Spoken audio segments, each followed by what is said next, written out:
கிறிஸ்துவுக்குள் பிரியமானவர்களே, இந்த நாளிலே நாம் நம்முடைய ஆத்துமாவிலே சத்துருவாகிய பிசாசு வைக்கக்கூடியதான மிருக குணத்திலே சிங்கத்தின் இன்னொரு குணத்தை குறித்து நாம் பார்க்க போகிறோம். அதற்கு முன்பதாக நாம் கண்களை மூடி நாம் ஜெபித்து இந்த செய்தியை நாம் கேட்போம். பரலோகத்தின் பிதாவே, நாங்கள் உமக்கு நன்றி செலுத்துகிறோம். உம்முடைய பரிசுத்தமான வார்த்தைகளுக்காக நாங்கள் உமக்கு ஸ்தோத்திரம் செலுத்துகிறோம். உம்முடைய வார்த்தை எவ்வளவு அருமையானது, எவ்வளவு ஞானம் உள்ளது. நீருடைய வார்த்தையின் மூலமாய் நீர் எங்களுடைய இடைபடுவீராக என்று நாங்கள் ஜெபிக்கிறோம். கர்த்தருடைய வார்த்தைக்கும் ஊழியங்களுக்கும் எங்களுக்கும் விரோதமாய் போராடுகிற எல்லா கிரியைகளும் இயேசுவின் நாமத்தில் சபிக்கப்பட்டு அப்புறப்படுத்தப்படட்டும். இயேசு எங்களோடு பேசும், நாங்கள் கேட்கிறோம். இயேசுவின் நாமத்தில் ஜெபிக்கிறோம் நல்ல பிதாவே, ஆமேன் ஆமேன். பிரசங்க வாக்கியமாக பிரசங்கியின் புஸ்தகம் 3ஆம் அதிகாரம் 18ஆம் வசனத்திலிருந்து, மனுபுத்திரர் தாங்கள் மிருகங்களைப் போல இருக்கிறார்கள் என்பதை அவர்கள் காணும்படிக்கு தேவன் அவர்களை சோதிக்கிறார் என்று நான் மனுஷருடைய நிலைமையை குறித்து என் உள்ளத்திலே எண்ணினேன் என்று பிரசங்கி தம்முடைய வார்த்தையாக இந்த வசனத்திலே சொல்லுகிறார். பாருங்கள், மனிதர்கள் மிருகங்களைப் போல இருக்கிறார்களாம். அப்படி அவர்கள் மிருகங்களைப் போல இருப்பது அவர்களுக்கே தெரியாது. ஆகவே கர்த்தர் அவர்கள் மிருகங்களைப் போல இருக்கிறார்கள் என்பதை உணர்த்துகிறார். நாம் நம்முடைய ஆத்துமாவிலே பலவிதமான செயல்களை செய்யும்போது பலவிதமான மிருக ரூபத்திலே நாம் இருக்கிறதை கர்த்தருடைய வசனம் நமக்கு சொல்லுகிறது. இன்றைய தினத்தில் நாம் பார்க்கக்கூடிய சிங்கத்தினுடைய இன்னொரு குணம், போன செய்தியிலே நாம் சிங்கத்தினுடைய ஒரு குணமாக கெர்ச்சிக்கிற சிங்கத்தை குறித்து நாம் பார்த்தோம்.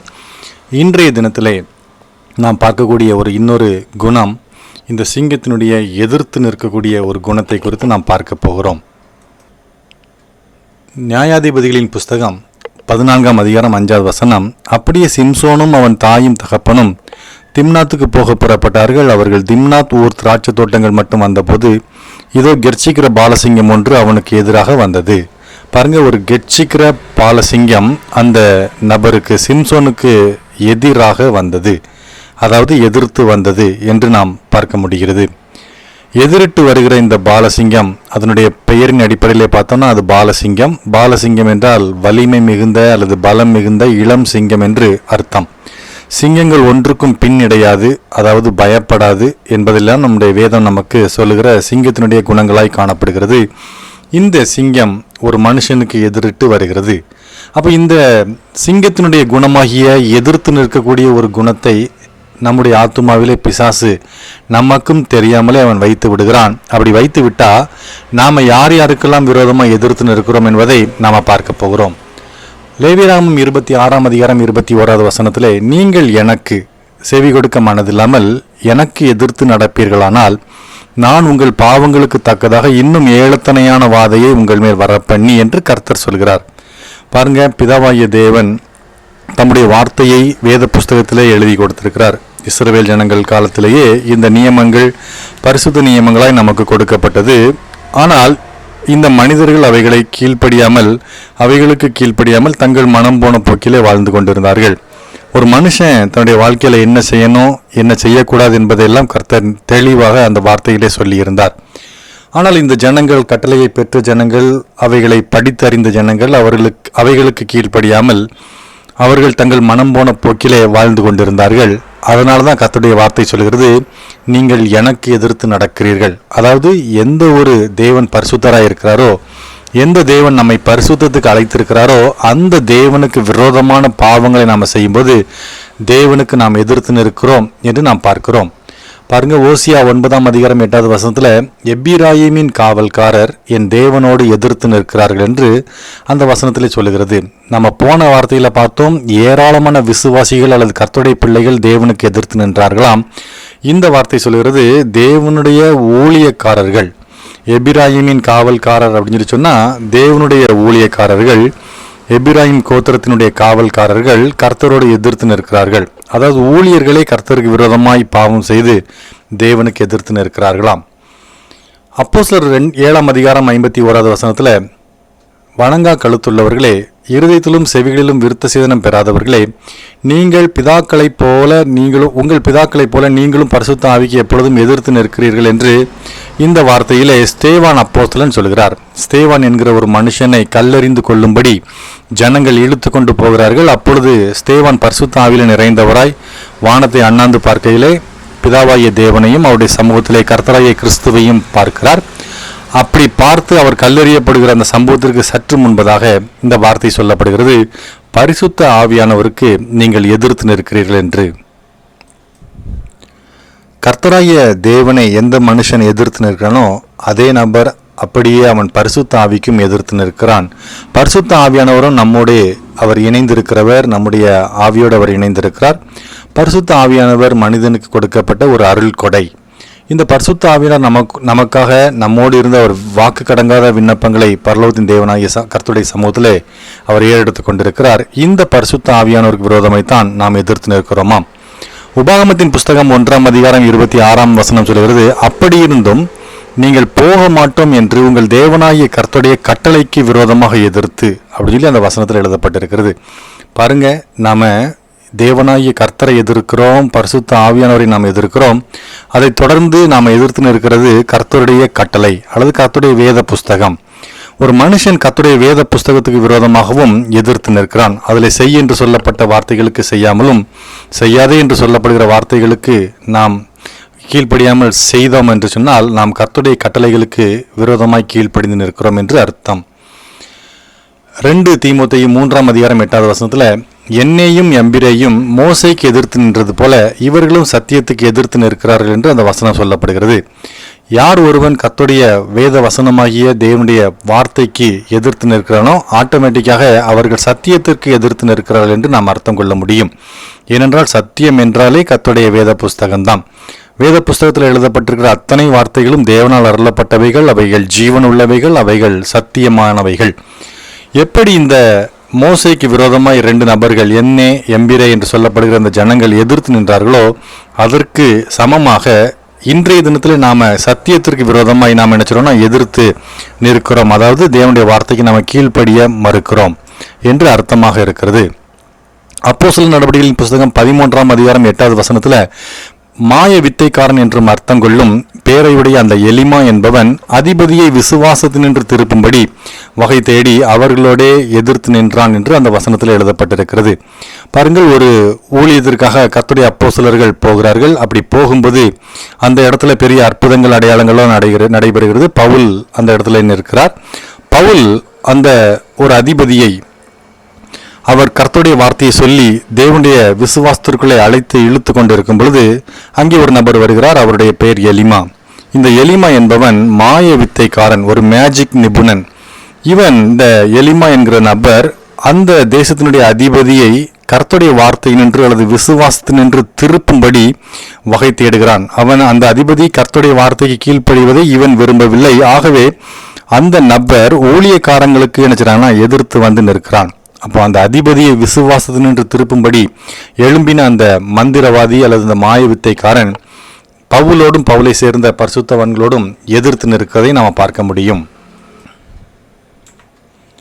2 தீமோத்தேயு 4ஆம் அதிகாரம் 15வது வசனத்தில் பவுல் சொல்லுகிறார் தீமோத்தேயுவை பார்த்து, நீயும் அவனை குறித்து எச்சரிக்கையாயிரு, அவன் நம்முடைய வார்த்தைகளுக்கு மிகவும் எதிர்த்து நின்றவன். பவுல் ஊழியம் செய்கிற இடங்களிலே ஒரு நபரை சந்திக்கிறார். அந்த நபருடைய பெயர் அலெக்சந்தர். வேத புஸ்தகத்திலே கண்ணான் ஆகிய அலெக்சந்தர் என்று அந்த வார்த்தைகள் எழுதப்பட்டிருக்கிறது. இந்த அலெக்சந்தருடைய வேலை என்ன? பவுல் பிரசங்கிக்கிற வார்த்தைகளுக்கு விரோதமாய் எதிர்த்து நிற்கிற ஒரு தன்மை உடையவன்.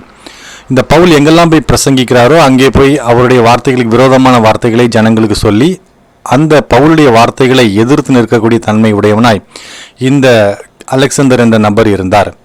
அவரை குறித்து தான் வசனத்தில் தீமோத்தேயுவிடத்தில் சொல்லுகிறார், நீ அவனுக்கு எச்சரிக்கையாயிரு, அவன் என்னுடைய வார்த்தைகளுக்கு அல்லது நம்முடைய வார்த்தைகளுக்கு மிகவும் எதிர்த்து நிற்கக்கூடிய தன்மை உடையவனாய் இருக்கிறான் என்று பவுல் தன்னுடைய சீஷனாகிய தீமோத்தேயுவுக்கு சொல்லுகிறார். பாருங்க, இவ்வளவு நேரமும் நாம பார்த்தோம் கர்த்தருக்கு விரோதமாய், பரிசுத்த ஆவியானவருக்கு விரோதமாய், கர்த்தருடைய சத்தியத்துக்கு விரோதமாய், தேவனுடைய புஸ்தகத்துக்கு விரோதமாய், ஊழியக்காரங்களுக்கு விரோதமாய் எழும்பினதெல்லாம் நம்ம பார்க்கிறோம். இப்போ இந்த சிங்கத்தினுடைய மிருக குணமாகிய எதிர்த்து நிற்கக்கூடிய தன்மையை சத்துருவாகிய பிசாசு நம்முடைய ஆத்துமாவிலே வைக்கும்போது பாருங்க, ஒரு கூட்ட ஜனங்களை எதிர்த்து நிற்பார்களாம். உபாகமம் 3:1 பார்த்தோம், பின்பு நாம் திரும்பி பாசானுக்கு போகிற வழியாய் போனோம். பாசானின் ராஜாவாகிய ஓக் தன்னுடைய சகல ஜனங்களோடும், பாருங்க ஒரு பெரிய டீம் பட்டாளம் நம்மோட எதிர்த்து யுத்தம் பண்ணும்படி புறப்பட்டு எத்ரேயிக்கு வந்தான். பாருங்க, இஸ்ரவேல் ஜனங்கள் ஒரு கூட்டம், அந்த ஓக் அவருடைய படை ஒரு கூட்டம். அப்போ படை இன்னொரு படைக்கு விரோதமாக எழும்பி வருகிறதை நாம் பார்க்க முடியும். அப்போ இந்த எதிர்த்து நிற்கிற காரியங்களை சத்துருவாகிய பிசாசு அநேகருடைய ஆத்துமாவிலே வைக்க முடியும் என்று இந்த வசனத்திலே நாம் பார்க்கிறோம். சங்கீதம் 55:18 திரளான கூட்டமாய் கூடி என்னோடு எதிர்த்தார்கள், அவரோ எனக்கு நேரிட்ட போரை நீக்கி என் ஆத்துமாவை சமாதானத்துடன் மீட்டு விட்டார். இங்கே ஒரு நபருக்கு விரோதமாய் பல ஆயிரமான ஜனங்கள் வந்து நிற்கிறதை நம்ம பார்க்க முடியும், அல்லது ஒரு நூற்றுக்கணக்கான ஜனங்கள் ஒரு நபருக்கு விரோதமாக எழும்பி வந்ததை நம்ம பார்க்க முடியும். அப்போ ஒரே தன்மை தான். இந்த சத்துரு பிசாசு மிருகத்தன்மையாகிய இந்த சிங்கத்தினுடைய எதிர்த்து நிற்கக்கூடிய தன்மையை நம்ம ஆத்துமாவில் வைக்கும்போது நாம் எதிர்த்து நின்று போராடுகிற ஒரு தன்மையை நாம் பெறுகிறோம். போன வசனத்தில் நம்ம பார்த்தோம், ஒரு கூட்ட ஜனங்களை எதிர்த்து போராடினார்கள். இங்கே ஒரு பெரிய கூட்டமான ஜனங்கள் ஒரு தனி நபருக்கு விரோதமாக எழும்பி எதிர்க்கிறார்கள் என்று நாம் பார்க்கிறோம். தானியேலின் புஸ்தகம் 10:13 பெர்சியா ராஜ்யத்தின் அதிபதி 21 நாள் மட்டும் என்னோடு எதிர்த்து நின்றான் என்று தேவதூதன் சொல்லுவதை நம்ம பார்க்கலாம். பாருங்க, தேவதூதன் அசுத்தாவி ரெண்டு பேருமே ஒருத்தருக்கு ஒருத்தர் எதிர்த்து நிற்கிறதை நம்ம பார்க்க முடிகிறது. ஏனென்றால் இந்த சத்துருவாகிய பிசாசினுடைய ஆவியை குறித்து தான் பெர்சிய ராஜ்யத்தின் அதிபதி என்று கர்த்தர் சொல்கிறார். சாத்தானை குறித்து சொல்லப்படுகிற ஒரு வார்த்தை தான் பெர்சிய ராஜ்யத்தின் அதிபதி. இந்த பெர்சிய ராஜ்யத்தின் அதிபதி ஒரு பிரதான தூதனோடு எதிர்த்து நின்ற சம்பவத்தை குறித்து இந்த வசனம் சொல்கிறது. 2 தெசலோனிக்கேயர் 2:4 அது இவ்விதமாய் சொல்கிறது, அவன் எதிர்த்து நிற்கிறவனாயும் தேவன் எண்ணப்படுவது எதுவோ ஆராதிக்கப்படுவது எதுவோ அவை எல்லாவற்றுக்கும் மேலாக தன்னை உயர்த்துகிறவனாயும் தேவனுடைய ஆலயத்தில் தேவன் போல உட்கார்ந்து தன்னைத்தான் தேவன் என்று காண்பிக்கிறவனாயும் இருப்பான் என்று வரக்கூடிய அந்தி கிறிஸ்துவை குறித்து சொல்லுகிறது. இந்த அந்தி கிறிஸ்துவை குறித்து சொல்லப்படுகிற முதல் வார்த்தையை பாருங்கள், எதிர்த்து நிற்கிறவன். அப்போ பிசாசு எதிர்த்து நிற்கிற தன்மை உடையவனாய் இருக்கிறான். பிசாசின் தூதர்களும் எதிர்த்து நிற்கிற தன்மை உடையவர்களாக இருக்கிறார்கள். பிசாசினுடைய மிருக குணத்தை பெற்றவர்களும் எதிர்த்து நிற்கிறார்கள். ரோமர் 13:2 ஆதலால் அதிகாரத்திற்கு எதிர்த்து நிற்கிறவன் தேவனுடைய நியமத்திற்கு எதிர்த்து நிற்கிறான். அப்படி எதிர்த்து நிற்கிறவர்கள் தாங்களே ஆக்கினையை வருவித்துக் கொள்கிறார்கள் என்று அந்த வசனத்தில் நாம் பார்க்கிறோம். பாருங்க, கர்த்தர் ஒரு தேசத்தை ஆளும்படி ஒரு மனுஷனை ஆளும்படி வழி நடத்தும்படி அதிகாரங்களை உண்டாக்குகிறார். இந்த அதிகாரத்தை நான் கீழ்ப்படிய மாட்டேன், இந்த அதிகாரிக்கு நான் கீழ்ப்படிய மாட்டேன்னு சொல்லி எதிர்த்து நின்றா நாம தேவனுடைய அதிகாரத்தை அல்லது தேவனுடைய நியமத்தை எதிர்த்து நிற்கிறோம். ஏனென்றால் எல்லா அதிகாரங்களும் கர்த்தராலே உண்டாகிறது. அதிகாரத்துக்கு நாம கீழ்ப்படிந்து நடக்க வேண்டும் என்று வசனமும் நமக்கு போதிக்கிறது. அப்போ நம்ம எதிர்த்து நிற்கிற தன்மை உடையவர்களாக இருக்கிறோமா என்பதை நாம் பார்க்க வேண்டும். இதே வசனத்தை நான் மறுபடி சொல்லுகிறேன். பாருங்க, தேவனுடைய நியமத்திற்கு நாம் எதிர்த்து நிற்கிறோம். பரலோகத்தின் தேவனுக்கு ஒரு சித்தம் உண்டு. இந்த பூமியில் அவர் தம்முடைய சித்தத்தை நிறைவேற்றுகிறார். தேவனுடைய சித்தம் இன்னாரை இன்னார் ஆள வேண்டும், இந்த கட்சி இந்த தேசத்தை ஆள வேண்டும் என்று கர்த்தர் நியமித்து கொடுக்கும்போது அந்த நியமத்தை நாம் எதிர்த்து நின்றால் தேவனுடைய சித்தத்தை நாம் எதிர்த்து நிற்கிறோம் என்றுதான் அர்த்தமாக மாறுகிறது. அப்போ இந்த பிசாசினுடைய குணமாகிய இந்த எதிர்த்து நிற்கக்கூடிய சிங்கத்தின் குணம் நமக்குள்ள இருக்குதான்னு பாருங்களேன்.